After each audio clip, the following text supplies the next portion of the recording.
ብዙ ድንጋዮች ተወርውረውብናል።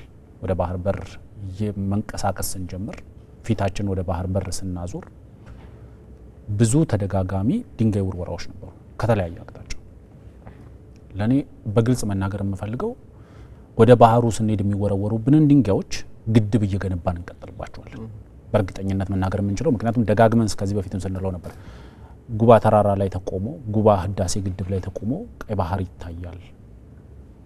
ስለዚህ ሌላ ኢትዮጵያ ወደ ቀይ ባህር የምትሄድበትን እንቅስቃሴ ለመግታት ጥረት የሚያደርጉ ኃይሎች ማሰብ ያለባቸው በእርግጠኝነት መናገር የምንችለው እነሱ በሚወረውሩት ድንጋይ ነው እኛ ግድቦቹ የምንገነባው። ምክንያቱም እነሱ በባህሩ እጃችን ለመጠምዘዝ ሲሞክሩ እኛ በወንዙ እጃቸውን እንጠመዝዛለን። ስለዚህ ዋናው መሰረታዊ ነገር ከፍተኛ ርቀት መተናል። ብዙ ዋጋ አስከፍሎናል። ብዙ ድንጋይ ውርወራዎች ነበሩ፣ ብዙ መንቦጫረቆች፣ ብዙ መወራጨቶች ነበሩ። ግን የኢትዮጵያ መንግስት አንድ ከያዘው ሞዳሊቲስ ብሎ ካቀረባቸው አማራጮች ውጪ ወደ ጠረጴዛው ማምጣት አልቻለም።